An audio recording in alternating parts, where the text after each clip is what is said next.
evening, everyone, and welcome to the public portion of the Township Committee meeting for September 24th, 2020. This meeting is being held remotely as a virtual meeting.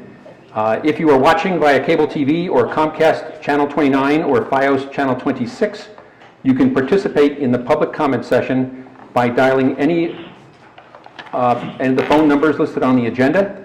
And when you dial the number, dial *9 to raise your hand. If you are watching via Zoom, you may speak during any of the public comment sessions by following the Zoom instructions to raise your hand. When you raise your hand and are recognized, please start by identifying yourself by name, and for the record, spell your last name. All public comments will be limited to 5 minutes, and rather than use any of your time answering your questions, please, we will wait until you have finished your questions, and then we'll record them and answer them right away.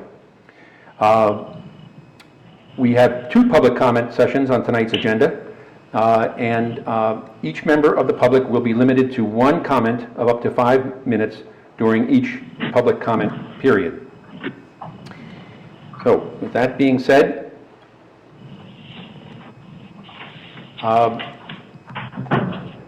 the nation this week is marking the death of Supreme Court Justice Ruth Bader Ginsburg. She's lying in repose at the Supreme Court and will be lying in state at the Capitol building. Both the President and the Governor have declared that all flags will be flown at half-staff. And along with all those examples of respect, I'd like to call for a moment of silence, please.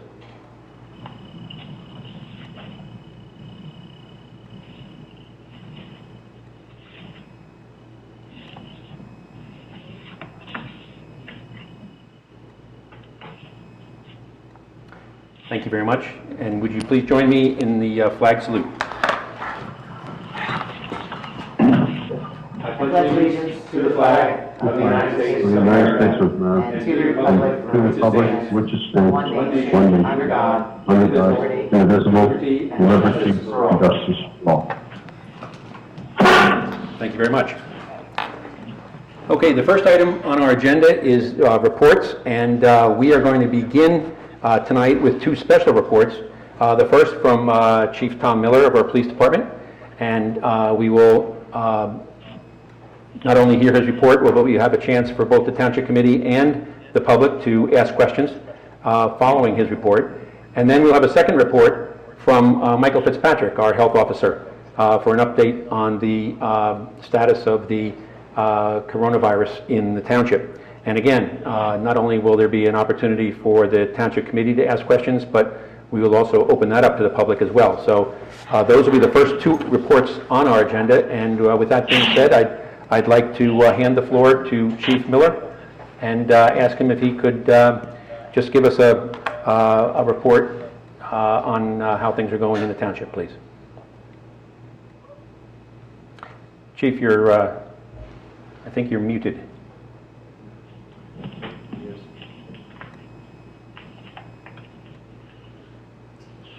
Chief, we can't hear you if you're muted. Can you hear me now? Yes, we can. Thank you. Thank you. Thank you, Mayor and Township Committee, for allowing me the opportunity to speak tonight. I just wanted to briefly address the Township Committee and the residents regarding the recent crime trends and the current conditions of the traffic flow on River Road at Fairmont Avenue since the closure of the 6th Street Bridge. As I'm sure everyone is aware, we have seen a dramatic increase in motor vehicle thefts as well as home burglaries. Alarmingly, last week, we saw 4 home burglaries that occurred during the overnight hours while the homes were occupied. In 2 of the burglaries, the burglars located vehicle keys, and the vehicle was stolen from a garage and another vehicle was stolen from a driveway.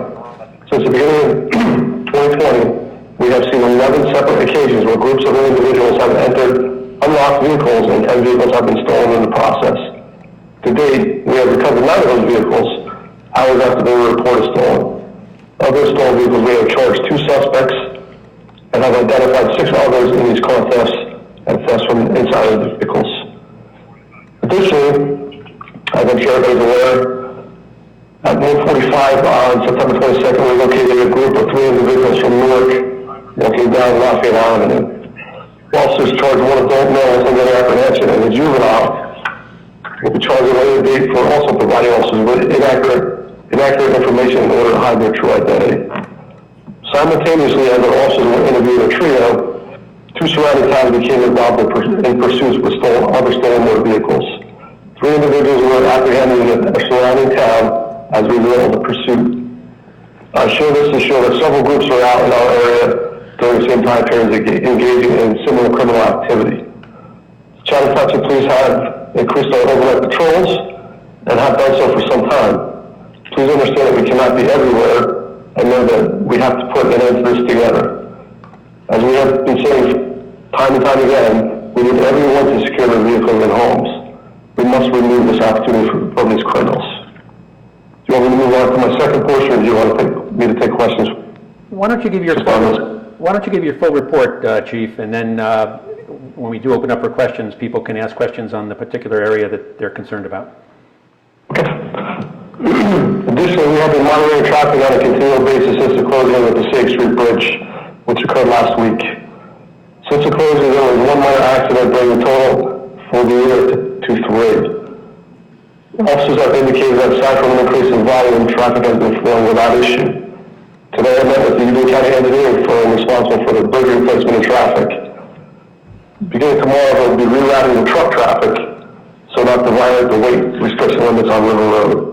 Apparently, there was a miscommunication which allowed for truck traffic to travel on the portion that is weight restricted to Central Avenue and then cross the bridge over there.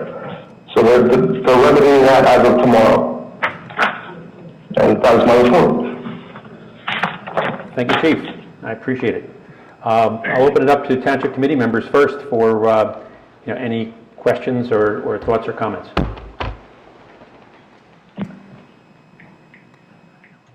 Hi, guys. Thank you, Chief. Thanks for making the time to come and speak with us, and thanks for reporting to the citizens via Zoom, sponsored by the library last week also. I would like to just put an exclamation point after what you have been talking about, how vigilant we all have to be as residents. A friend said to me this morning, it's good to know you got those guys, meaning the folks that you apprehended earlier in the week. And those guys might have been the ones you apprehended, but there are more of them. And you and I have spoken about this. There's an endless supply of those guys. And as long as we make ourselves somewhat easy marks, we leave our cars unlocked and we leave the garage door clickers in those cars, we all end up doing a disservice to our entire neighborhood. And obviously I know that's your meeting point here. So in that regard, that's my additional comment. Thank you, Chief. Thank you, Karen. Yes, I definitely agree. The 3 may or may not be tied into anything that's been happening in the township. But like you said, there are many others out there that have come into town and will continue to come into town, as well as the opportunities there. Maybe if you could just elaborate on that point, Chief. What is it that, I know you've said this many times, as recently as the library presentation just last week, but could you just reiterate again what would make our town safer, the police department's job easier, and the bad actors' job tougher? These individuals are coming in and looking for a quick way in and a quick way out. So they're capitalizing on the fact that there's cars that are left unlocked, and the vehicle fobs are left inside the vehicles, as well as now they're migrating over to entering residents because the doors have been unlocked. So we take away the opportunity by securing our property. Okay. Can I? Yes, Tracy. I just wanted to thank you, Chief, for keeping us abreast of all of this information. It's certainly frightening for our town and frightening for our police officers who are put in harm's way. I don't think sometimes that in people, you know, just over historically not locking doors, not worrying about cars, understand the danger that our police officers are being put in. That in many cases, or I should say in some cases, these cars have gone on to be used in one potential homicide, in other acts of I don't know, stealing, joyriding. There was a police officer who was very badly injured in Summit in a police pursuit of a car that was stolen. And I think some people think, well, you know what, you know, that's really terrible, but I'm going to get insurance for it. But they don't really understand the danger that this is placing their neighbors in, that these people coming in may be armed or are armed. And it's just going to take one unfortunate incident where somebody gets up in the middle of the night with a dog and they're out there and these people are out there. So I want to thank you for your diligence. I know you've been all over the place, as well as our officers have been all over the place. And I'd like to implore people to please just lock your cars and lock your doors at night. This hopefully will be something that if we can make this happen as a community, that we remove the opportunity, we keep our neighbors safe. That's our responsibility, to keep our neighbors safe, ourselves and our families safe and our neighbors safe, but it's also our responsibility to keep our police safe as well. So thank you very much for talking, Chief, coming on and talking about this, and for your participation in continuing the community conversation through the library. Thank you. Thank you, Tracy. Anybody else on the Township Committee have any questions or comments? Or if not, I'll open it up to the public. If everybody else is done with their comments, I would also like to discuss just briefly what seems to be a national night out on October 6th. And Chief, I know that we are not going to participate, unfortunately, this year in National Night Out because of COVID-related closures. In the past, National Night Out has, of course, been in the summertime, where people were certainly more free to roam about. Our officers and patrol were able to go from neighborhood to neighborhood on occasion. We had a great event at Colony over the last few years.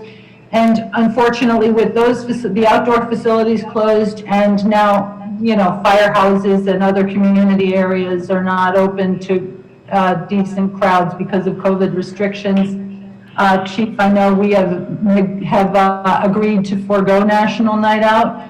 I don't think that in any way reduces our commitment to the methods and the mentality behind National Night Out, and that's getting our officers out into the community, which is so beneficial to everybody. But I do applaud our decision to do that. I applaud Chatham Township's decision to forego National Night Out this year and look for a big 2021. Thank you, Karen. I'll now open up the floor to any questions of Chief Miller. Does anybody have their hands raised, Greg? Yes, we have three. First one up was Lamone. Lamone, you have the floor. Yeah, hi, can you hear me? Yes, we can. Please identify yourself if you would, and then ask your question. Yeah, name and street. Yeah, Al Lamone, 9 Hall Road. Thank you. So first, I just want to thank the chief, as everyone else has. Appreciate all your effort and all the officers' efforts and everything that's been going on here. Just two questions. One, it'd be helpful if you had anything to share in terms of any intelligence that you may have around what's really kind of driving the surge in all this crime, because and obviously, you touched upon, folks kind of not making this an opportunistic town where people could just come in and jump in cars and, drive away. And obviously that's not a good thing. We want to make sure people are doing the right thing. But is there anything that you're aware of, or anything, that you can share that, is, maybe driving some of this, I guess, is number one. And I guess the second thing I want to understand is, in terms, you mentioned, some of the neighboring towns, and I just want to understand, is there, and what type of collaboration is happening among the towns around here, because I don't think we're alone in this, and it'd be helpful to understand how you're thinking about that. Thanks. Thank you. Chief, could you respond to those, please? Sure. Question number one, the driving factor obviously is money. They're still in these vehicles, mostly high-end vehicles, and they're selling them for a profit. The latest intelligence that I heard, and it's still up in the air being disputed and spoken amongst our groups here, is that they're getting upwards of $20,000 for some of these vehicles that they're selling. So the ones that are not being used in the commission of further crimes, if it's a high-end vehicle, they're getting a very large payout, and these vehicles are ultimately being shipped overseas. And to answer your second question,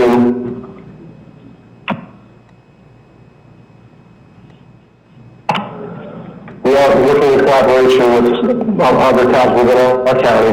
There's currently an oversight task force, which one of my detectives is a member of, and they collaborate daily on the trends. We get information on the fly, basically as it's happening. So we can link them all together. There's also statewide task forces, federal, state, and county. So there's a lot of moving parts, and there's a lot of people investigating these door thefts. It's just the problem is that there's so many groups out there doing this now that it's a little bit overwhelming. Thank you, Chief. Next, Greg? Yes, next up is Dan, you now are active, you have the floor. If you could give your name and street. Yeah, James Miller, Greenville Road. I have a couple of questions. One question is, you basically alluded to, being stretched and, adding extra patrols. One of my questions is, are the officers working a lot of overtime, and would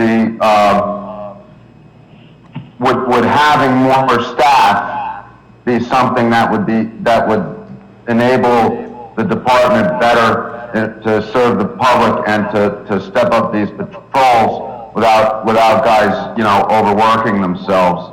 And my second question comes to also, and actually both of these questions involve you, Chief, and the committee. Heard about the parties, and we've heard about how school had to be shut down and so on and so forth. There's many flyers about, we even advertise on our website about parties and drinking, and parents being not only responsible but liable. Has there been any investigations into that?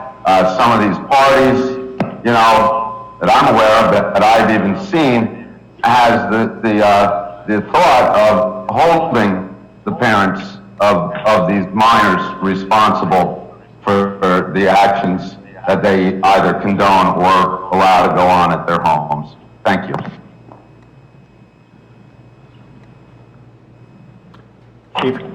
Chief, if you could answer any of those? Yes. Question one. We've been fortunate we haven't expended a lot of overtime. I've been able to move some personnel around, and it's kind of a balancing act where I don't want to strip my day shift to upgrade my night shift, but fortunately it's been working out fine for now. And obviously always having more personnel is ideal, but we're adequately staffed at this point, So that's really not a problem as of right now. As far as the parties, I don't know if any parties that have happened in town. I don't know if my officers have responded to any parties. To my knowledge, they haven't. And, typically we rely on neighbors calling in noise complaints. We don't necessarily go out and seek that are happening. So if that doesn't answer your question, I don't know how to further answer that question, but we will, and we have in the past, that's responsible that we know that it is an illegal party that has served alcohol. So. Thanks, Chief. That's good information to know and to have out there for everybody to consider. Greg, next. Next up is Christina Fischera. Christina Fischera, you have the floor. Please unmute. Hi, thank you. Thank you. Please identify yourself by name and street. Hi, thank you. Can you hear me? Yes, we can. Yes, Christina. 10 Runnymede Road. My questions are for the chief. I'm wondering if you could elaborate on the incident earlier this week between Hall Road and Runnymede Road. And my second question is if you could elaborate on the type of property that was removed from the home burglaries.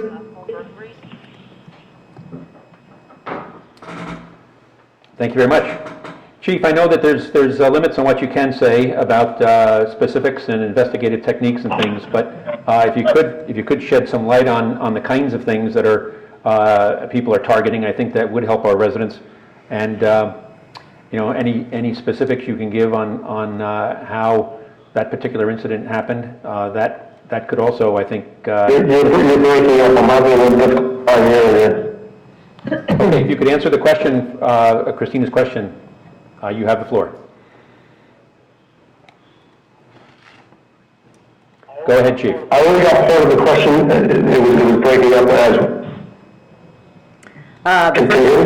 Chief, can you hear me? It's Tracy. I can hear you. Ness? Chief? Yes, I can clearly hear you. Okay. But I didn't hear the last question fully. Okay, the first question was, could you give any information about what type of incident happened on Hall Road and, well, any information that happened on the incident on Hall Road. The second was, can you give any indication of what kind of property was being taken when the perpetrators were entering the home? And if those things are too specific, then just generally, what would somebody entering a home potentially be looking for?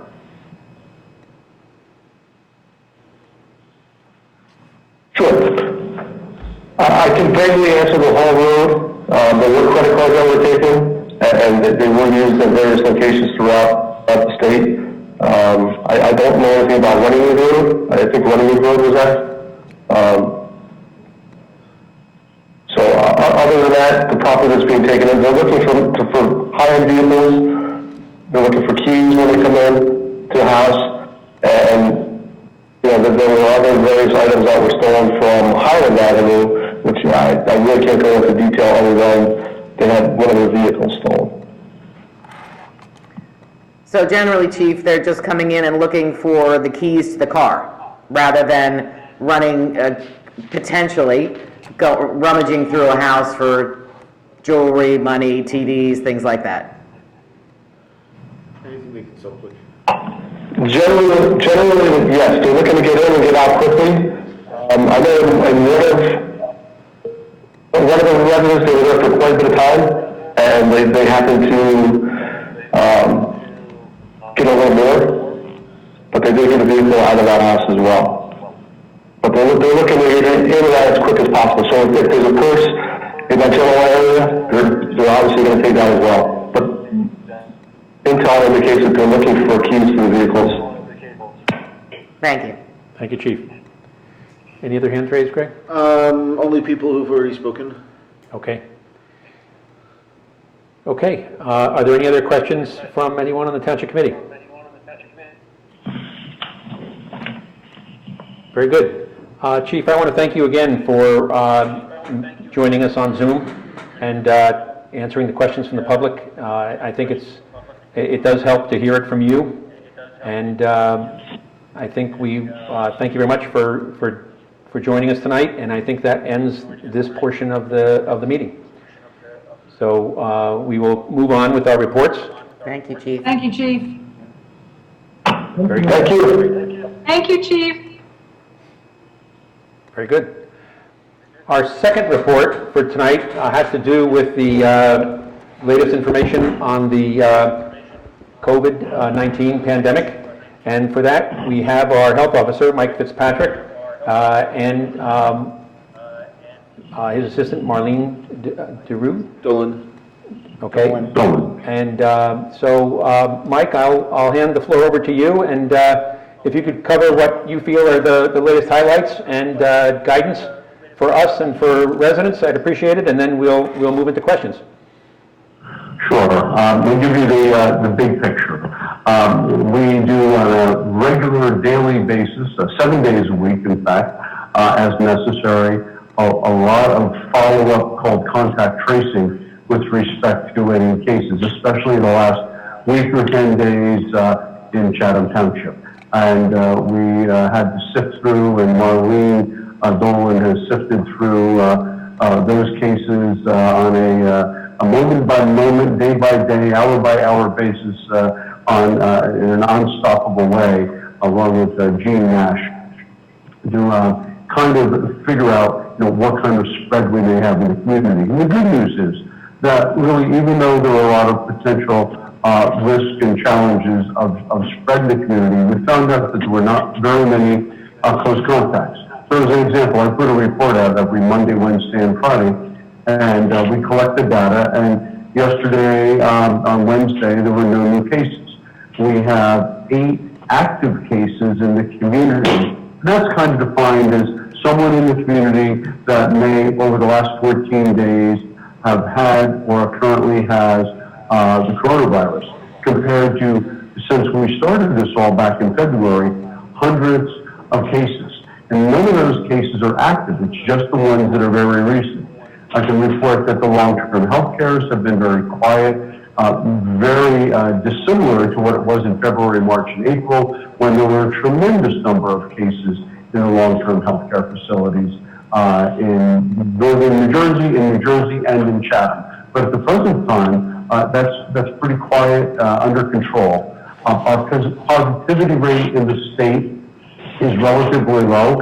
It's in the 1% category, plus or minus a little bit. That being said, it was around 35% in the spring and in the winter in the community. And when I say the community, I mean northern New Jersey, the state of New Jersey. And also it was about 60%, 55 or 60% when you count long-term health care and the community. And you can see from those numbers, 35% to 60%, down to around 1%, there's been some significant strides in reducing COVID spread. Hospitalizations are down, and the good news in regard to students, I saw a statistic last week that there's, of all cases, there's about 100% chance of a student under 21 years old being placed in the hospital for COVID. So 0.03%. And so that's very, very low. And the number of deaths associated with school-age students from the beginning of time when school started back in August in other communities throughout the United States is 0.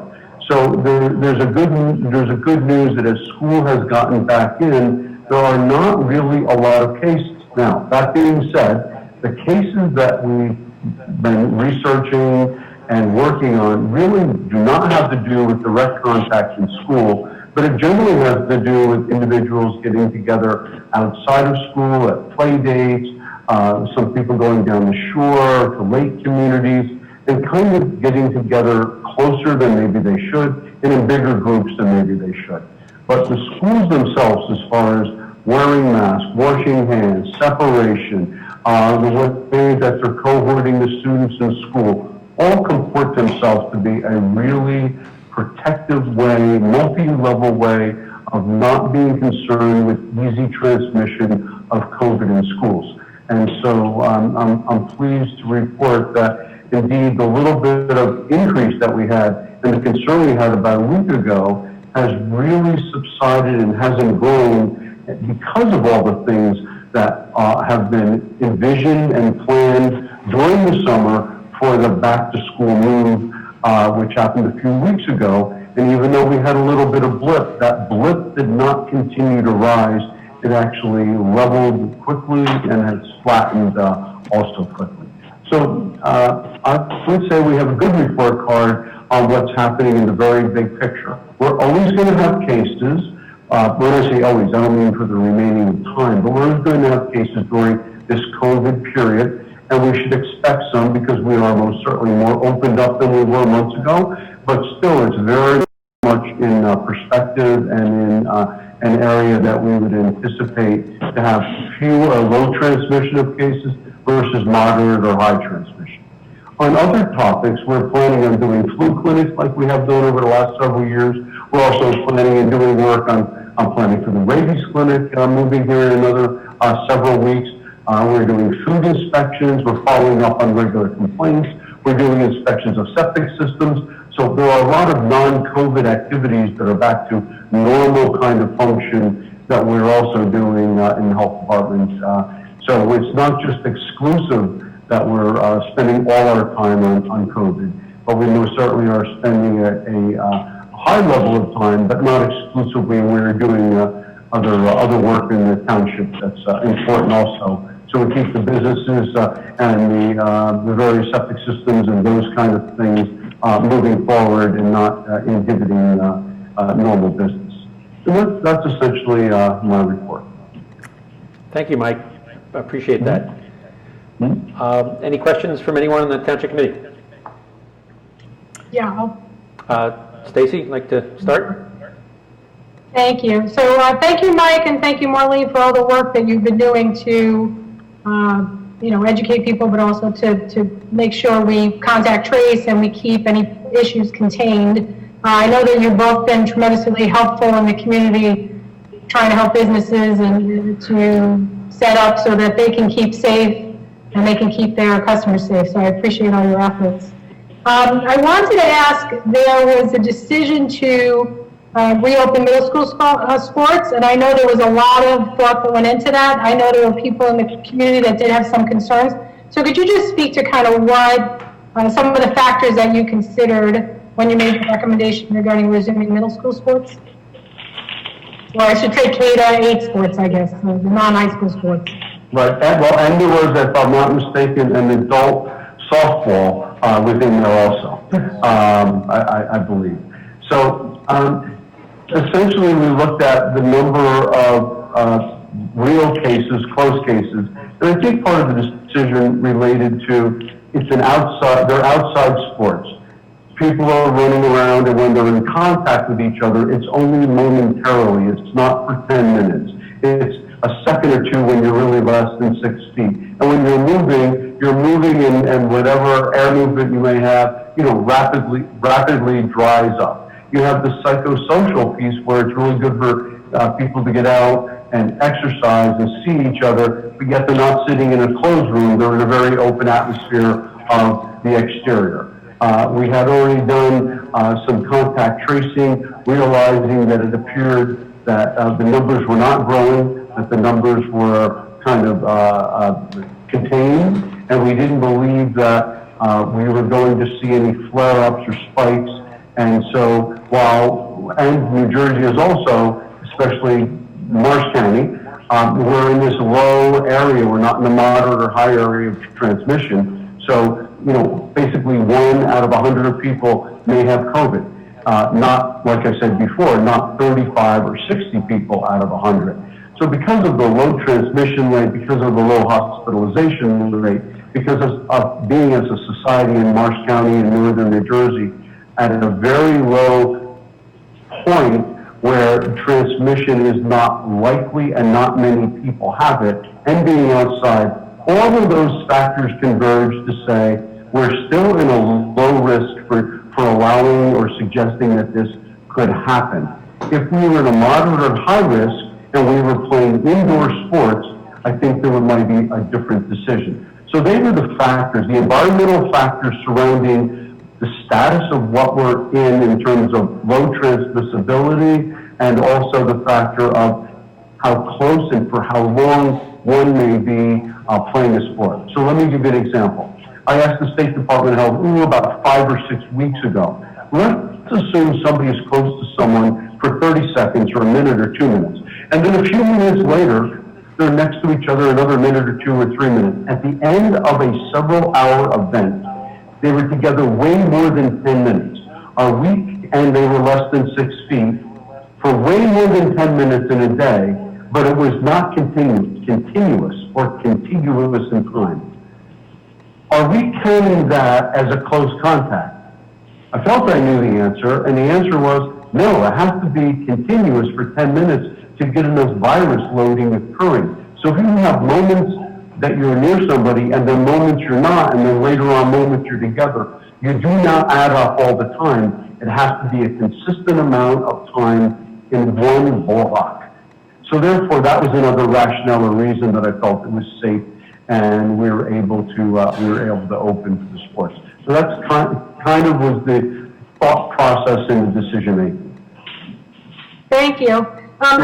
Just one more question before we move on. I know there's a heavy reliance on contact tracing, the effectiveness of contact tracing to contain any outbreak. And I don't know if Marlene would want to speak to this, but are people cooperating? Do you feel comfortable that you're getting what you need? Do we need to do more to encourage the community to help you with respect to contact tracing?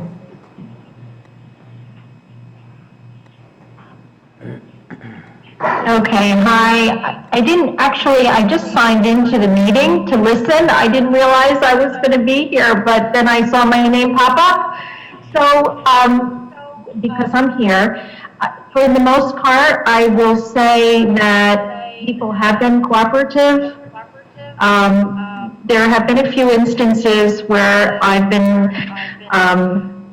challenged maybe in the guidance that I was giving, and we try to be, of course, consistent in the guidance we give when we're advising family members of a household of a case or somebody that may have been exposed to a case. The guidance is pretty straightforward as far as what the State Department of Health is advising us. It's understandable. People aren't always happy with what I have to say, but I'd say for the most part, people understand. We are not the police. We are telling them the guidance and expecting that they will follow what we are telling them. We work, again, when it's involving a school or a sibling, maybe not a high school student that may have been exposed, but a sibling of that person or of a case. That has implications for all of the schools in the district. So we have worked closely with our contact at the Board of Ed is Karen Leister, who is our kind of overseer of all the school nurses, and we are learning what things can be better, and we will address that. And I think going forward, it will be better. It can always improve. Nothing is 100%. But your question, for the most part, I would say most people are cooperative and appreciative of guidance. They may not be happy, but they are civil. Well, good. I'm glad to hear that. Is there any key guidance that both of you, sorry, I'm taking a third question, in terms of when you're reaching out and people are surprised, confused, is there anything that you want to make sure people understand that's been a point of confusion? I think from my perspective, some of the household guidance, up until late on Friday afternoon, the 18th of September, the New Jersey Department of Health guidance was not in sync with CDC guidance as far as recommendations or the household quarantine regulations, and people were questioning that. They were asking why it was not the same, and despite my explanations, it was not well received all the time. As of about 3 o'clock on Friday, September 18th, that guidance was changed for New Jersey, and now it is in sync with the CDC, and I am very appreciative of that change. But New Jersey on a few, and not only in this area, but New Jersey often will have more stringent, and then that's what they were holding the guidance to at that point prior to the change.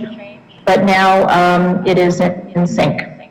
So that's a good thing, I think. Thank you. You're welcome. I have a question.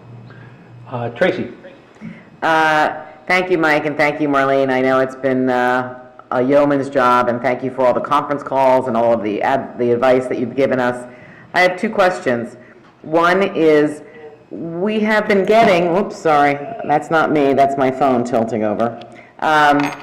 We've been getting information that says active cases, and in last week's kind of mini spike, we had 13 presumptive, but we reported it as 21. I didn't see anything in the subsequent health briefings that we get on Monday, Wednesday, Thursday that talked about presumptive cases. So going forward, are we only going to provide active cases? Those are the cases that are actually positive for COVID, and the presumptives, if they become positive, will move over? Because there was confusion amongst that number of 21 that really wasn't 21, it was 8 and 13 presumptive.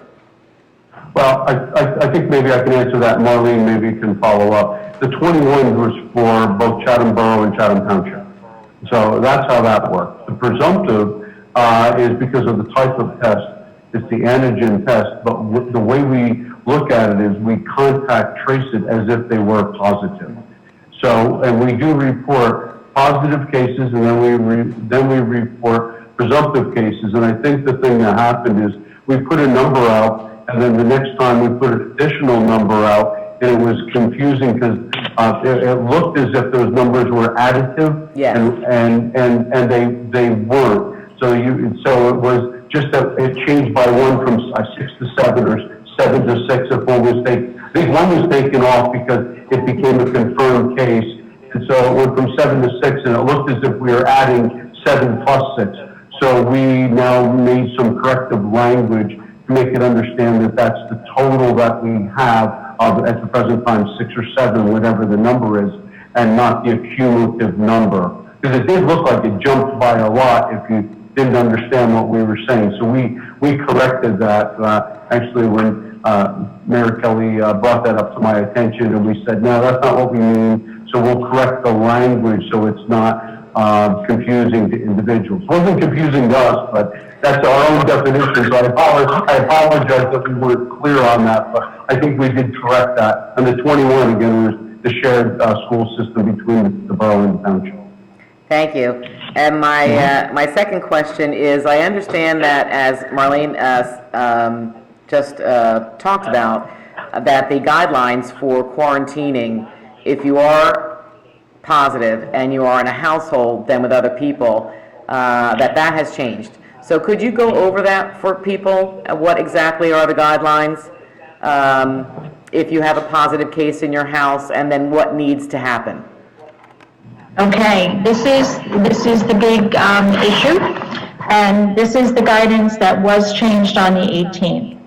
So previously, the guidance for a case that was in a household, the guidance for the household was a case to isolate from the rest of the family, and that would mean minimal contact. They would hopefully be able to be in a separate bedroom, separate lavatory, just isolate themselves for a 10-day period. or until the symptoms resolve, minimum of 10 days. That is the guidance for a household case of COVID, a positive case, or a probable case, as you just mentioned. We treat the guidance the same for probable cases or confirmed cases. So candidate son number 1 who has COVID would be isolated. Some homes are able to isolate more effectively than others. If you're in a 2-bedroom apartment in the town, it may be more difficult if you have several people in the household.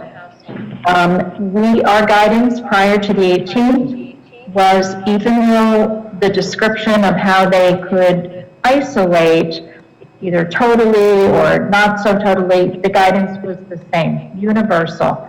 The case would isolate for 10 days. The family members in that household would isolate 14 days from the end of that 10-day isolation. So we were talking a 24-hour quarantine. 24-day. 24, did I say 24-hour? Yes.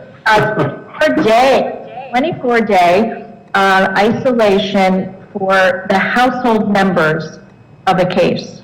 Long time, especially if you have other children in other schools. And this is what caused a lot of the unhappiness with residents when I would explain this to them. Some would argue that we have isolated, we haven't seen my teenage son, he's in a whole separate wing.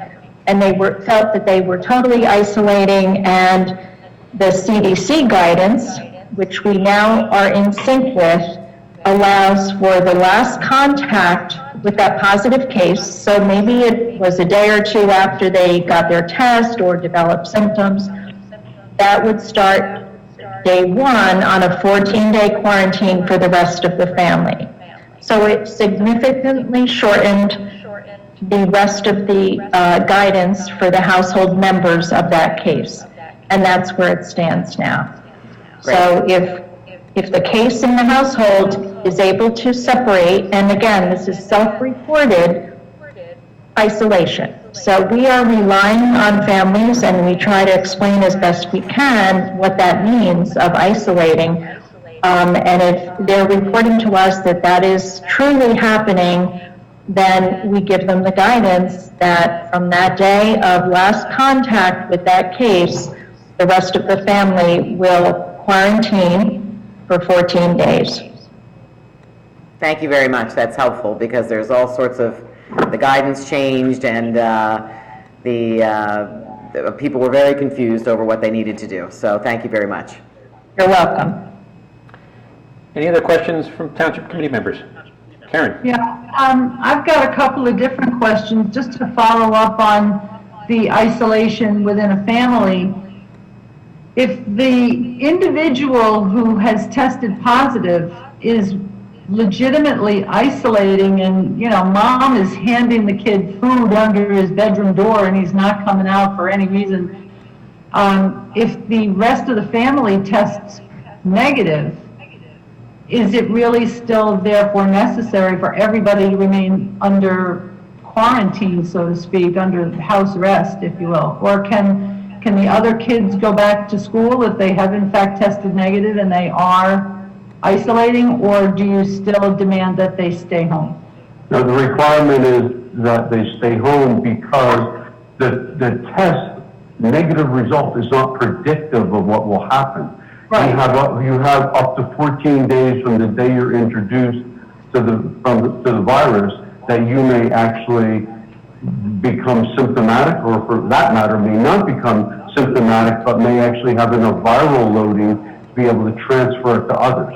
So unfortunately, you can't have a test on day 3 or day 5 and say, I'm clear, so therefore I will not have any virus in me that I will shed to other people. It's the 14-day time frame. So as Marlene said, you can cordon yourself off from the individual who is sick and positive, let's say on day 2. They don't feel well on day 1, you bring them and test them on day 2, and on day 2 they find out that they have an instant test and they're positive.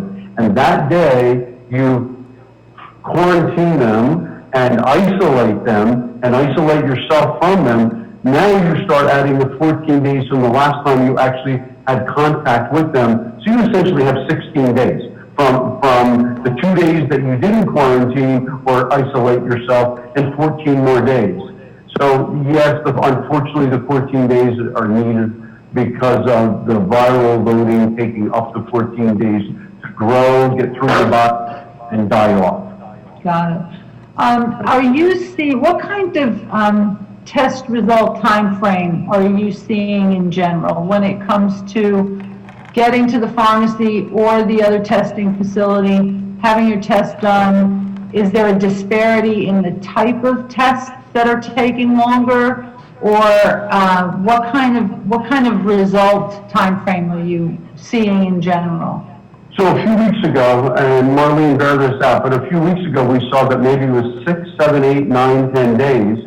Several weeks before that it was 3, 4, 5 days, and I think we're back to more like 4, 5, 6 days now for tests that will go out to a bioreference lab, the ones that go to advanced diagnostics, the one that goes to Quest lab. Those are 5, 6, 7 days. Obviously the instant tests are received instantly within 15, 20 minutes or an hour of the test being done. One of the problems though with the instant test is many of the doctor's offices or urgent cares are not set up with the state, and they don't easily put the system into our communicable disease reporting system called CDRSS. So we can anecdotally have a call from somebody saying, if so-and-so's family has a positive test, because Mrs. So-and-so called and told us her son or her daughter were positive, we look in the system and there's no such information because it hasn't been logged in. So we can't do very much until it's in the system unless we get the information from the doctor's office or the urgent care, and then we create the case, and then we can start investigating, because now at least we have a test result from the doctor's office. So Marlene, would you say that's correct? 4, 5, 6 days we're starting to get results? Yeah, it's really variable, but as Mike said, it has improved. What also has happened is that there are more point of care tests that are being done in physicians' offices, at a college health service, and those are the ones that may be getting rapid results that a student will know, and the patients seem to know quickly. So the patients will know before I know, because it's not in my system, unless I'm getting a call from a school nurse or from the patient themselves, from a parent reporting. So there are some facilities, and I have looked at a ton of different test results, and I'm finding there's one in particular on Route 10. It's called PM Pediatrics, and that one in particular has like a 2 or 3 day turnaround for the confirmatory test. It's not even the rapid test. I think it's because of the volume they're doing. They're doing a lot. A lot of physicians, a lot of pediatricians are referring patients to that facility. I had 3 this afternoon in conversations, and each parent told me that their physician had referred them there because they weren't able to do the test in the office. They referred them to this facility. So that in particular, I've been seeing a quick turnaround time. I've always said that I believe a parent is going to get a text or an email from whatever facility has done the test to them saying, check your results, go to the portal, or they'll get a call from one of the providers telling them of the results. So they are going to know first. When kids are involved, I believe the school nurses are going to hear, or the principal of the school, whatever process is in place in the schools. For parents, if you should get a positive, and I'm not sure, I believe it's contact the school nurse, contact the principal, and then it kind of rolls out from there. So that again is the source that they would know before I see it in my system. Is there a particular test that you have found, whether it's the saliva test or the nasal swab or the throat swab? Is there a particular test that you're finding is a better turnaround time than the others? Well, the rapid is rapid, and that's the test that if you have a rapid, and that's a swab also, it's a nasal swab, and it's just how it's run, how it's analyzed. So that swab would be analyzed, and it is, you know, if a physician has this particular machine in their office, they could analyze that swab right there in the office, and in 30 minutes you'd know if it's positive, 45 minutes you'd know if it's negative. The delay, the lag is what happens to that result. You know, automatically, like the larger labs would be putting it into the system immediately, and I would get it quickly. For some of the offices, and as Mike alluded to, the urgent care, some of these are not, they're not used to doing this volume of testing and therefore automatically reporting it as it's meant to be reported. So if somebody comes in and finds out that they have the saliva test over here, but here that this test is faster, that's not the case you're hearing? No, I think they're similar. They may not be identical, but I believe, you know, 1 week the saliva test might be a day quicker. The next week it may be the nasal pharyngeal test, but I would say they're pretty parallel at this point. Okay. I would like to say that when you think about all the precautions that the schools are taking, that's probably the most controlled environment that we're seeing from anywhere around. I mean, the face shields, the plexiglass shields, and the mandatory social distancing, and everybody being on high alert in the schools. So really, hats off to all of them. If I could just You know what, Karen, let's open it up to the public, and let's ask them their My questions. other question is completely separate from this regarding the flu, because it seems like the flu is actually going to be a thing too, and I'm hearing people are concerned about the shortage of flu vaccines, and now all of a sudden we're worried about a whole new flu season. Pharmacies are worried about it, and I want to know, obviously the way of preventing the spread of flu is similar, but the vaccine is already available. Mm-hmm. And we will be administering our flu as usual. We're working out the details.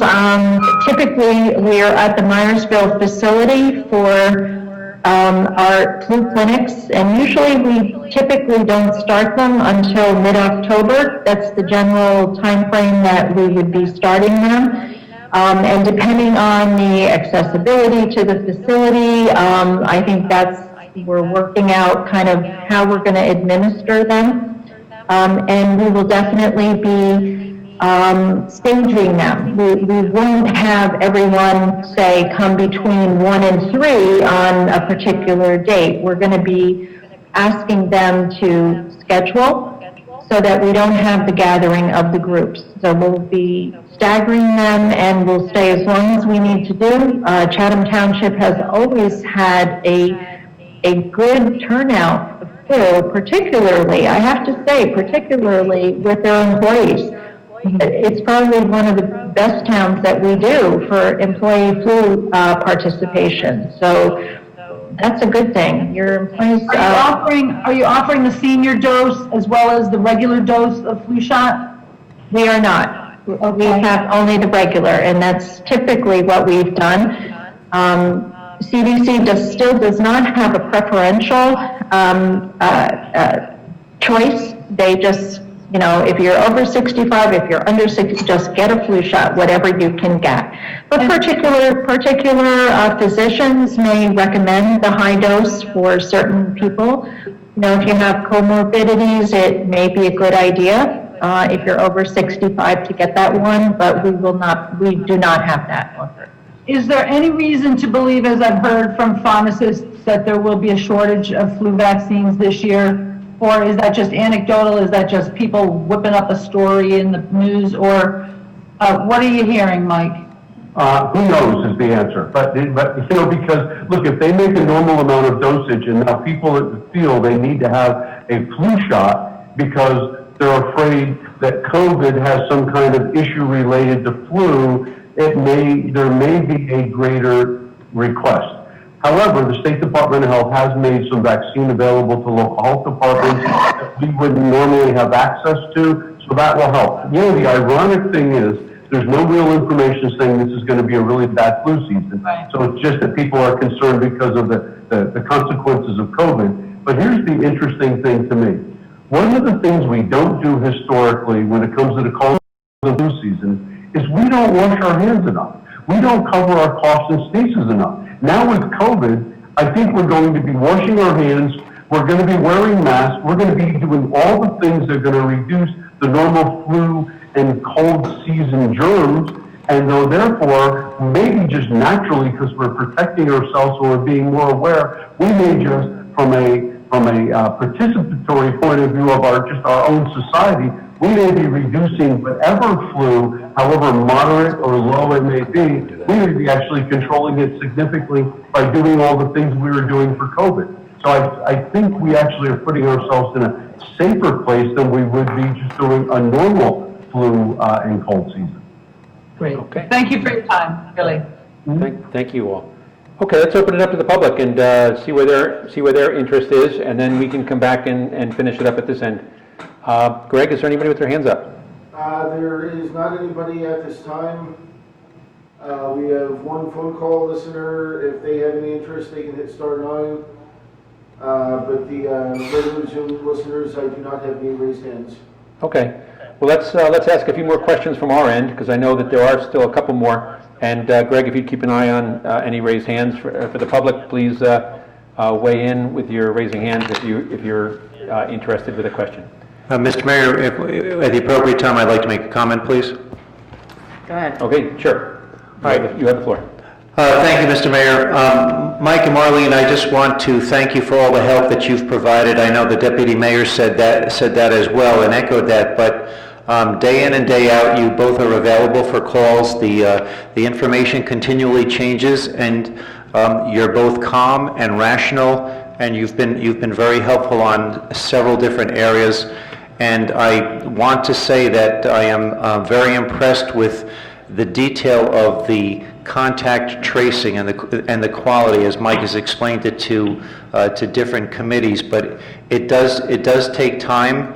People have to be patient, but you have done a wonderful job of doing that, of doing the contact tracing and making sure that there's what's real, and then there's there are other things that do not have to be considered.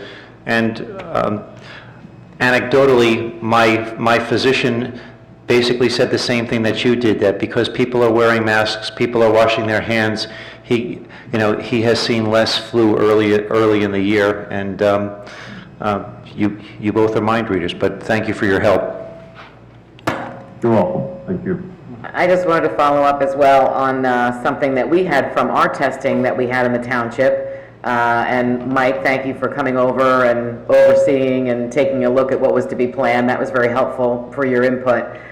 We tested a total of 438 people, and I have the results, and I wanted your kind of input on this because I thought it was pretty astounding. For the COVID antibody testing, there were 344 tests, 192 were negative, but 151 were positive for the antibodies. And I was very surprised by that number. And I had a bunch of people contact me who said, well, it's free, it's in the township, I'm going to head over and I'm going to get the test. And were very surprised to learn that they had the antibodies. So it was a terrific, we had a lot of people, we had a total of 438 tests. People were patient, they wound through the lines. But any comment on the socially distanced, yes, and wearing masks. But any comment on the fact that out of 344 tests, 151 were positive for antibodies? That really kind of blew me away. Marlene and I had a conversation regarding this, and I called our state epidemiologist and said to her, could you give me some insight? Because that seems like a high positive number. And what are you finding in other, other venues, other areas? And the state said they're going to look into it and they'll give me some more information. So the day that I got that information, I called. They haven't given me a final analysis of it. But I guess one of the things I could say is likely that could occur. You might have some transfer because there's not just COVID virus in there. There could be SARS-CoV-2. There could be COVID-1. So it could be the original SARS, and there could be other upper respiratories that they need to put in, and they could be maybe cross-referencing over and showing a positive for something other than COVID-19. So that's a possibility as to why there's so many that are high, because of the very sensitivity of the test that kind of is so close to the other similar viruses that it may just pick up on one of those. And that's what I was trying to find out from the state. And as soon as I do, I'm going to give you and the committee that feedback, because I think it's important. The other option could be, maybe a lot of people have had this, didn't even know it, were asymptomatic, and boy, they have some good antibody immunity at the moment, and maybe that's a good thing in society, because now we have some herd immunity started. So that's the two pieces that I want to find out. Is it a false positive, or is it actually positive and it's a good thing? Thank you. Yeah, I was very surprised by those numbers. But the people who called me about this they were surprised, but then everybody looks back to February when somebody had a really bad cold and they tested negative for the flu, and it wasn't really widely known about this yet, or they had a son or daughter who had come home from college, and they had the no smell and no taste going on, and nobody really knew what that was either, and then may have just had some sort of cold. So there was a lot of, people kind of muddling over this and going, well, this did happen. So I'm glad you're looking into it, because it was a very high number. Absolutely. Thank you. Greg, anyone with their hands raised? No, we still do not have any public questions. Okay. So any more questions from anyone on the Township Committee? Maybe just as a wrap-up observation that strikes me is that of these two reports, the report by Chief Miller and the report by our health officers, I see a similarity in the advice that in both cases it really requires a consistent community response. On the crime side, we are jeopardizing our neighbors. We are jeopardizing our police officers if we don't take the sensible precautions of locking our cars and locking our home doors. And parallel on the health side with the COVID-19, if we're not following the common sense kinds of guidance of masks and distancing, avoiding crowds and staying home when we don't feel well, we're not just jeopardizing our own health, but we're risking spreading it to other people that we are close to, and in many cases they could be more vulnerable than we are. So it strikes me that there's a real need for community awareness and community sensitivity in both these topics. So just a thought that strikes me as we listen to all this conversation. But thank you, Mike, for this, and Marlene, it's been very helpful, and you have both been very helpful all through this with a lot of valuable advice and guidance, so thank you. Thank you. Our pleasure. Have a good evening, everyone. Thank you. Good night. Good night, and we will move on to our other reports. Stacy, why don't we start with you? Do you have anything to report tonight other than the Board of Health? I have no reports tonight. Very good. Celeste, anything to report? You have your mute on. You have to unmute yourself, Celeste. Yes, okay. I do have one report, and I'll make it quick. On Sunday, Martha Wells, the president of the Chatham Historical Society, welcomed the family of Madam Bay.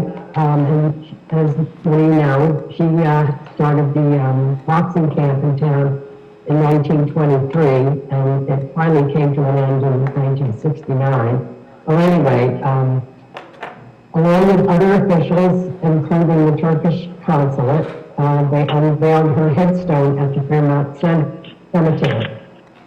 And she's also going to be indicted. She's going to be inducted into the New Jersey Boxing Hall of Fame later this year. And let me see if I have something else. Oh, and if you want to know more about her, because she was very interesting, she led a fulfilling life as a friend of presidents, the wife of a diplomat, and she almost became a career opera singer, but her husband put his favor on that.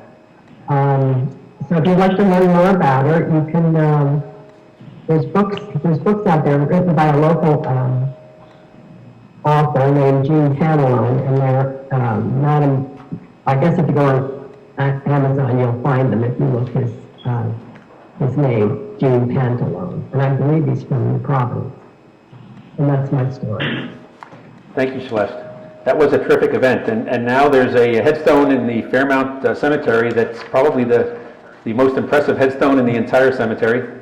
And I'm sure keep an eye out for the Historical Society's presentation on it going forward. I'm sure that there'll be information, further information on that. Karen, anything to report? Yeah, just a couple of things. The Green Village Fire Department and their auxiliary had a very successful shred event on the 20th, this past Sunday, and they are certainly grateful to all members of the community. I'll tell you what, we continue to support our local shreds. I don't have any figures from them, but it was very successful. The line moved along great, and yet there were people who just kept dropping off all of their shredding needs, and it was great to see. So thanks to everybody for supporting the Green Village Fire Department and their auxiliary. They do great work. Secondly, I urge everybody to take a look at the website for the Chatham Seniors. The newsletter is all of a sudden ripe with opportunities for people to get together while the warm weather is still with us. We have virtual opportunities to get together with discussion groups and also Zoom. I know that the average tech capabilities of our seniors is growing every day. They've got tech programs as well as just ordinary learning. So keep an eye on Chatham Seniors for great up-to-date information. Thank you, Karen. Tracy, anything to report? Yes, one report. The Joint Municipal Court Committee of the Chathams has been meeting virtually and extensively over the past 2 weeks. We interviewed 2 final candidates to replace Judge Troxel, who is retiring in December. The committee did forward a recommendation to Trenton. This is a gubernatorial appointment, but we wanted to do our own due diligence, given the high profile and the success of our joint court. It is a court comprised of Chatham Township, Chatham Borough, Madison, Morristown, Morris Township, and Harding. So I wanted to thank Jeff Grazel, who was our chairperson, and a big thanks to Ray Cody and all of the court administrative staff for doing a lot of work in the questions that we answered about case volume and history and all of those things. I wanted to thank them for their work. That's it. Thank you, Tracy. And I would just like to give a brief update on the status of our affordable housing issues. As many people know, because they participated in the Zoom meeting, Judge Michael Gauss concluded our preliminary fairness hearing this morning on our affordable housing settlement with Fair Share Housing Center. And he issued an oral decision, and he will be following it up with a written decision. But basically, in his oral decision, he declared that Chatham Township Affordable Housing Plan is fair and reasonable, and it adequately protects the interests of low and moderate income people, which was basically the core issue of the hearing. He also ruled that Chatham Township will continue to have immunity from builders' remedy lawsuits until at least the final compliance hearing, and he set a date for that final compliance hearing as of Monday, December 14th. Separately from that fairness hearing this morning, we also this past week received 4 RFQs, requests for qualifications, from we sent out and had an open invitation. We received 4 from, these are all from very respected affordable housing developers. The next step will be to review them and to select a developer for our project going forward. And that process going forward, we have shared our property appraisal with the property owners, the Kronos LLC, and we are looking forward to entering into a 30 to 45 day negotiating period with them. Yeah, I think it's important to note that even though this is a negotiating period that is part of the process going forward, the township has been talking to the family for really since early in the year, and it was through those conversations really that evolved into the family deciding to put the property up for sale. So this is more of a continuation than a start of talking. And then on the agenda of tonight, we have 2 affordable housing items.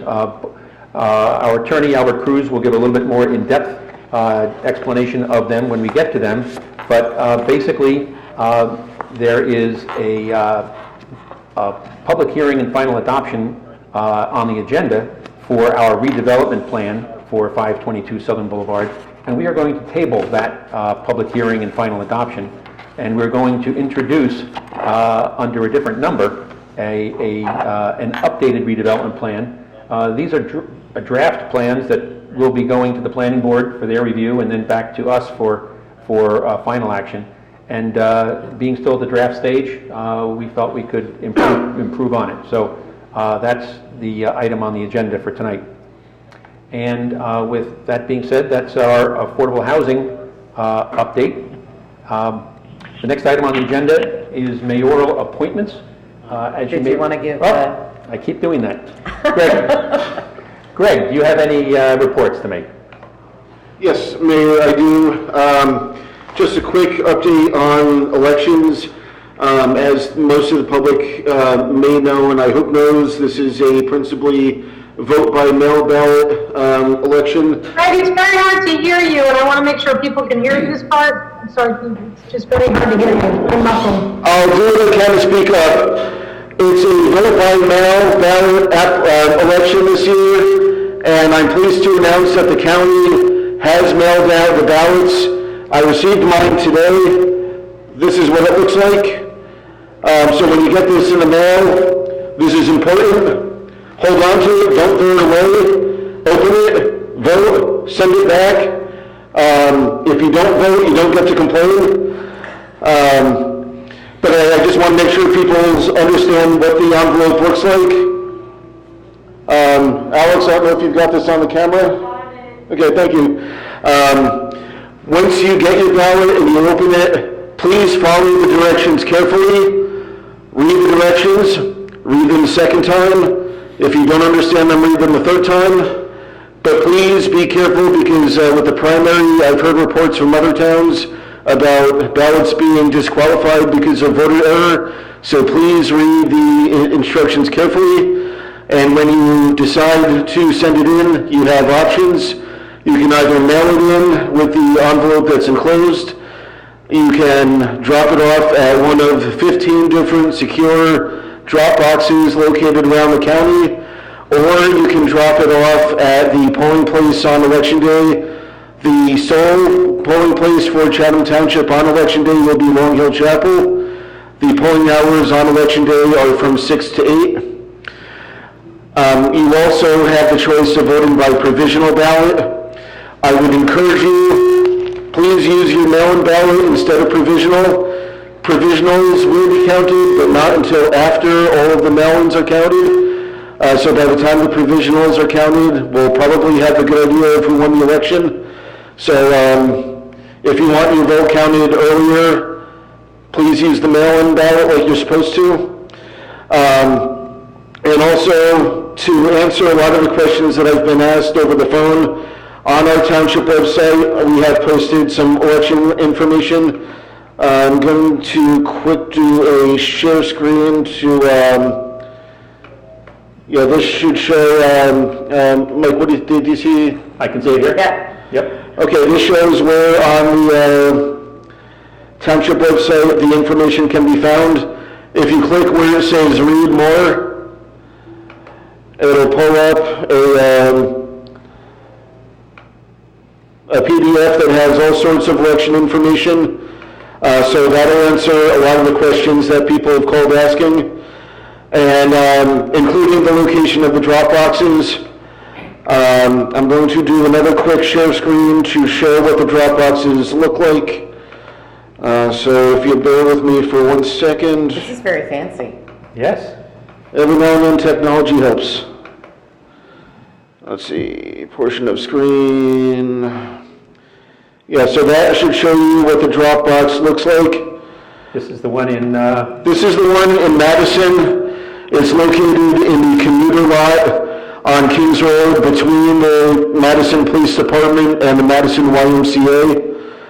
As you can see, it's about the same size as one of those book drop boxes at the library, and it's got the red and blue signs. And you can see behind it where the Madison police cars are parked. So it's right along that fence on the road as you pull into the commuter lot. If you see where the police cars are parked, the box is probably about 50 yards down, but it's very conspicuous. That's how I opted to cast my ballot for the primary. So if you don't trust the post office, which I understand that many residents have concerns about that, I suggest using the drop box, or you can drop off your vote by mail ballot at the polling place. So I just want to make sure people know how to vote. And in addition to all this information, the county clerk's office released a video also talking about how to do your vote by mail ballot. They show examples of the ballot itself and how to fill it in. I posted that on the Township Facebook page earlier today, and it's also on the Chatham Community Forum on Facebook and the Chatham News and Politics page. And if anybody has any questions, they can give me a call tomorrow during office hours or anytime between now and Election Day, and I'll gladly help people out with the electoral process. thank you, Greg. A lot of great information there. Thank you. That's terrific. And does anyone from the committee have any questions before we move on? Any questions? Very good. Very thorough. Is John Rushkey with us tonight? No, he's not, Mayor. Okay, very good. Albert, do you have anything to report? Mr. Mayor, other than the affordable housing matters that you mentioned and a discussion of the ordinances regarding the redevelopment plan, I have nothing else, Mayor. Very good. We'll cover that then when we get to them on the agenda. And Bob, anything to report? Yes, Mr. Mayor. A couple different things. On the agenda tonight, there's a resolution 207. It has to do with a decrease for our road paving. This has to do with engineering. The final contract is going to be reduced by $14,518, and part of the reason is we do an estimate at the beginning, but then we do the actual unit prices at the end. And this, I wanted to compliment John and the inspector's staff, because they're the ones that monitor this, and they do a very good job of making sure we get the right tonnage on the right roads, and that the tickets all match. And because of their preciseness, we're able to pave as many roads as we do. And then we have a little left over for next year, or for an emergency that'll come up later on in the year. A couple of other resolutions that are on the agenda are 210 and 211, and that has to do with doing some audits for some of our accounts. I've spoken to the Township Committee about an audit of our fire hydrants and our water lines. We spend $170,000 a year on our water service for fire protection, and it's a valid expense, but we just want to make sure that we know how many pounds per square inch we're paying for, and things of that nature. So that's something that we're doing for the long-term good of the town. The county engineer, the assistant county engineer was out speaking to Megan Alpowitz and her father Craig last week. They're making some recommendations for crossings over to Cougar Field. This is something that Megan has come and spoken to the Township Committee about at the end of last year. And the county engineer, or the assistant county engineer, has some further recommendations.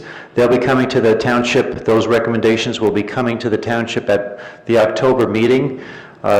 If the township committee wishes to implement some of those recommendations, we would have to adopt an ordinance. The county is going to be giving us some suggested language for the ordinance, and then if it's adopted, they will take that same ordinance and ask the freeholders to pass that, and we can implement these changes. I will also say what's new is not always new, because the county engineer's office found letters from 1975 basically dealing with the same request. So I will forward that out to the township committee.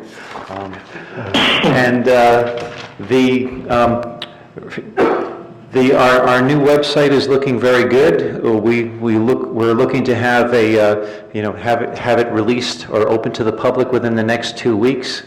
The links will be sent out to the township committee. There's been several tests that have been done. Last night we found out that some of the links for one of the fire department websites wasn't working. It's been corrected, but we'll send that out next week. We'll ask for the township committee's comments, and it looks really good. And then we will release it for the public. And that's my report. Thank you. Thank you, Bob. Mr. Mayor, if I can quick tack on to the information I provided before about voting. Insofar as there's the in-person voting, I mentioned that it's provisional ballot, and I should have mentioned that provisional ballot is a paper ballot, so it's basically the same form that you would use for voting by mail. The only people that will be allowed to vote by machine are people who have a disability that prevents them from being able to fill out a paper ballot. So machine voting will be extremely limited. Most people that opt for the provisional in-person option will be voting on the paper option. So I just want that to be understood before people get to the polls and get upset about anything. Very good. Thank you, Greg. Any questions about any of those reports? Okay, moving on. Mayoral appointments. You may remember that at last meeting, I announced that we had 2 upcoming vacancies on the planning board for both of our alternate positions, alternate 1 and alternate 2. And we put out a request for anyone who was interested to send in one of our leadership forms. We ended up getting 7 leadership forms, all from people who really were very qualified in different, very different ways. And those who we are not able to appoint at this time to the planning board vacancies, we've talked to, and they're all very receptive to keeping their names on the list and to be reconsidered as openings come up. But the 2 people that I'm appointing to the planning board at this time are Kathy Abbott as alternate number 1 and Michael Choi as alternate number 2. And we look forward to having them on the planning board, and we thank them for their willingness to volunteer. It's what makes Chatham Township special and what makes Chatham Township work, the volunteerism that we have across the town. So thank you to both of them, and thank you to all 7 who did step forward, and we look forward to finding a slot for you in the not too distant future. The next item on our agenda is the first of 2, hearing of citizens. This is an opportunity for any member of the public to be heard about issues which are not topics scheduled for public hearings tonight. We ask again that when you do raise your hand and are recognized, please give your name and address, and then please limit your comments to 5 minutes, and know that everyone will be limited to 1 5-minute comment or question during any one public hearing. And Greg, is there anyone with their hands up? Not yet. Okay, very good. Now's the time to raise their hand.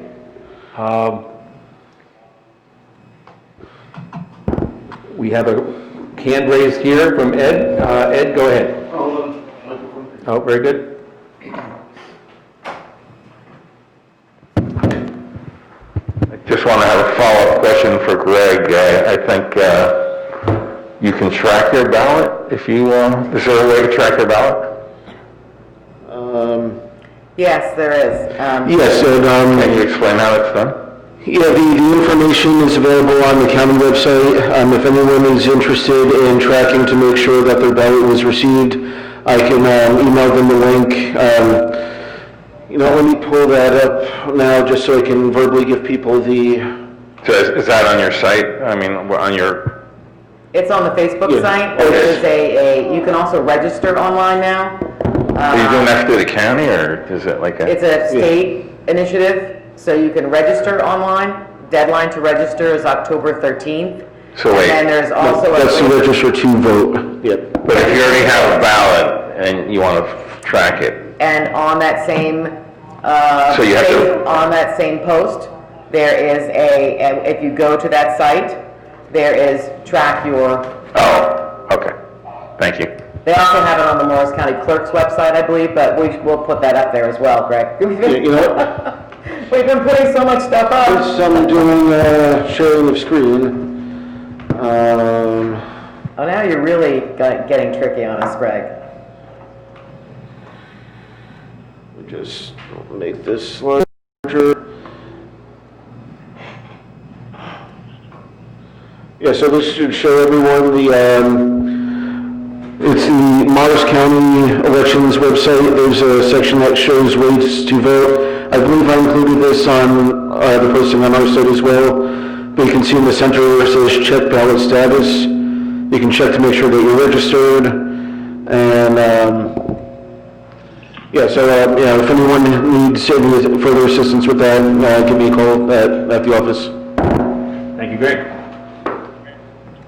Greg, you and I also spoke about what to do if you didn't get a ballot, if you expected to, or you registered. And it's not hard to get a ballot if you are a registered voter, if you didn't get one because you have fallen into that inactive category, right? Yes, by this point, like I said earlier, I got mine in the mail today. If anyone else didn't get theirs today, I would expect that they would get it within the next few days.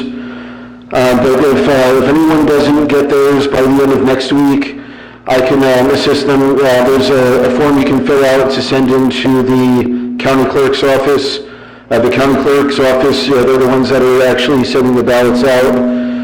And I looked up because the county is automatically sending ballots to anyone who is an active voter. Active versus inactive, apparently the definition of that, I checked this today with the county. If you've voted within the past 6 years, then you're an active voter. If it's been more than 6 years since you last voted, you may be dropped into the inactive status. So those are the people that may not automatically get one. But with the provisional ballot, that's also one of the reasons why provisional is still available. If by election day, if you haven't gotten a ballot, which granted I would hope people wouldn't wait until November 3rd to wonder why they haven't gotten one. I'd hope people would contact me sooner than that, or contact the county directly.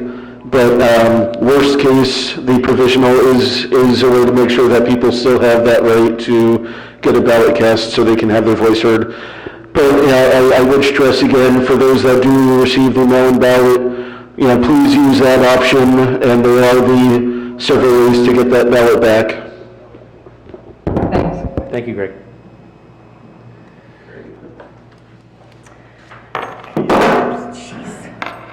Has anyone raised their hand, Greg, for the public hearing? We still do not have anyone with a raised hand through Zoom. Okay. Seeing no one, we'll close the public hearing. And the next item on our agenda is a public hearing and final adoption of ordinance 2020-16. And if I could ask Albert to make a few comments on that. Thank you, Mr. Mayor. I recommend that ordinance 2020-16 adopting a redevelopment plan for 522 Southern Boulevard be tabled. Ordinance 2020-16 adopts a redevelopment plan by reference. However, the plan that was introduced had certain internal inconsistencies which required correction, and instead of amending the plan and reintroducing the ordinance with an amended plan, my suggestion is to simply table 2020-16 because the sum of all the revisions make the changes material or substantive, requiring that the process begin in any event anew. Proposed ordinance 2020-17 adopts the redevelopment plan with revisions that have been made, addressing those inconsistencies. Additionally, this revised plan requires 2 additional revisions which are being recommended prior to introduction. In section 2.1, the second full paragraph, the 4th line, delete east and insert west. That is just simply changing the reference point where the shopping center across the street lies. In section 3.2, the second full paragraph, the 4th line, delete in a mixed use format. That is a carryover that is no longer being pursued. The clerk can make these changes by hand tonight and ask Mr. Banish to submit a revised plan with those changes. However, if you choose to introduce ordinance 20-17, the introduced ordinance and plan will have these 2 revisions that I have just identified. If introduced, ordinance 2020-17 is referred to the planning board for a master plan substantial consistency review on October 5, 2020, with a public hearing before you on October 8, 2020. So the first action that I am recommending tonight is a motion to table 2020-16, followed by a second, and then a discussion and roll call vote. Then the second action is for a motion to introduce ordinance 2020-17 with the 2 changes to the redevelopment plan I just discussed, followed by a second discussion and a roll call vote. If the committee has any questions, I'd be happy to answer them. Any questions of Albert at this time? Very good. Thank you for that explanation, Albert. And with that, I will entertain a motion to table ordinance 2020-16. Okay, and a second? Second? Very good. Is there any discussion? I think Albert's explanation was pretty clear. Very good. Could I have a roll call, Greg? Mrs. Ewald? Yes. Mrs. Fundaco? Yes. Mrs. Schwartz? Yes. Deputy Mayor Ness? Yes. Mayor Kelly? Yes. Motion passes. Thank you. Which brings us to the introduction of ordinance 2020-17 as amended. Could I have a motion for that introduction? So moved. Very good. And a second? I think Celeste seconded. Okay. Celeste. Or Celeste can move it and I'll second. Let's Celeste moved, Tracy seconded. Yeah. Share the wealth. Okay. Do we have any discussion for the introduction of ordinance 2020-17 as amended? Greg, those amendments have been made? Yes. Okay, very good. All right, if no discussions, can I have a roll call for the introduction? Mrs. Ewald? Yes. Mrs. Fundaco? Yes. Mrs. Schwartz? Yes. Deputy Mayor Ness? Yes. Mayor Kelly? Yes. And as previously noted by Mr. Cruz, the public hearing will be on October 8th. Thank you very much. Which brings us to the consent agenda. Greg, can you read us the titles of those resolutions, please? Yes, sir. We have Resolution 2020-204, receipt of reports, 2020-205, approving meeting minutes, 2020-206, approving the executive session minutes. 2020-207, change order for River Road paving. 2020-208, Colony Pool refunds. 2020-209, renewal of Morris County Joint Insurance Fund membership. 2020-210, authorizing water line audit agreement with Troy Banks.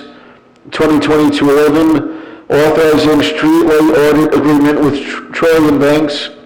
And Resolution 2020-212, amending salary resolution. Thank you, Greg.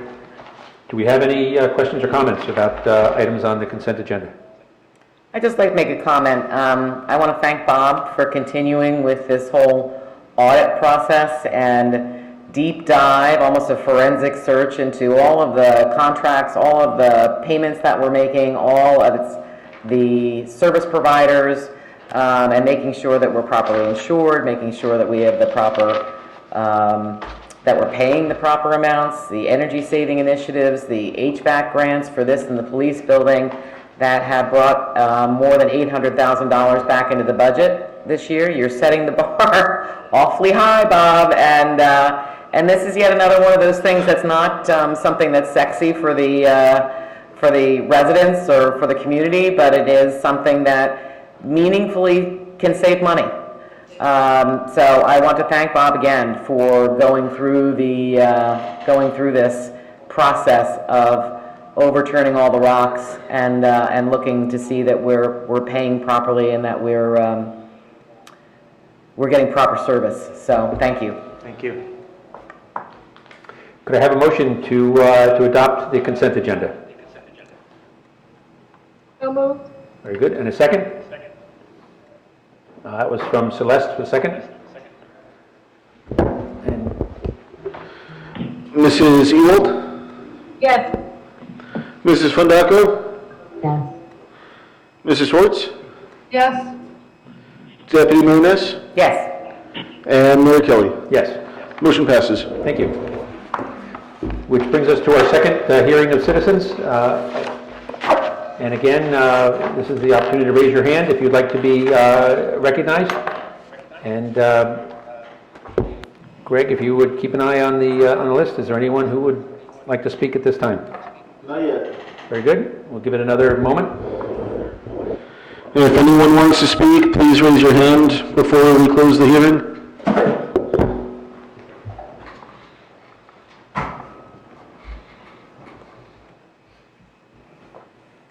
Quiet crowd tonight. Yes, quiet crowd. Okay. Seeing no one, we will close the public hearing, and which brings us to the end of our agenda. We did not finish our discussions in closed session before this public meeting, so I would entertain a motion to go back into closed session.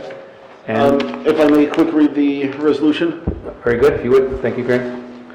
Resolution 2020-P-26, resolution of the Township Committee of the Township of Chatham and the County of Morris, State of New Jersey, authorizing conference of the Township Committee with the public excluded, whereas NJSA 10:4-12 of the Open Public Meetings Act permits the exclusion of the public from a meeting under certain circumstances, and whereas the Township Committee of the Township of Chatham is of the opinion that such circumstances presently exist, now therefore be it resolved by the Township Committee of the Township of Chatham, County of Morris, State of New Jersey as follows. 1, the public shall be excluded from discussion of the specified subject matter. 2, the general nature of the subject matter to be discussed is as follows. Litigation in the matter of the Township of Chatham for a judgment of compliance of its third round housing element and fair share plan, docket number MRS-L-1659-15, and collective bargaining PBA contract. It is anticipated that the minutes on the subject matter of the executive session will be made public upon conclusion of the matter under discussion, and in any event when appropriate pursuant to NJSA 10:4-7 and 4-13. The committee will come back into regular session and may take further, the committee will come back into public session and will not take further action. This resolution shall take effect immediately. Thank you, Greg. Mr. Mayor, just to reemphasize that last point, no action will be taken after you return to regular session. Thank you. And for the committee members, while we have you all here, once we finish this webinar, the webinar will keep running so that way we can come back to adjourn. But once the committee passes this resolution, I will email you the Zoom info for the executive session. Very good. Thank you, Greg. Could I have a motion to adopt the resolution to go into executive session? So moved. So moved. No, second. Tracy seconds. Very good. All those in favor? Or do we need a roll call, Greg? Mrs. Ewald? Yes. Mrs. Fandacco? Mrs. Schwartz? Yes? Deputy Mayor Ness? Yes, and I'd like to say I'm sorry to my husband because it's his birthday tonight, and I told him that we weren't. Why are you here? An evening executive session, so I'm sorry if you're watching, we're having one. And Mayor Kelly? Now I'm the bad guy. It's Mike's fault. Yes. It's Mike's fault. Yes. Thank you, everyone, and good night. Thank you.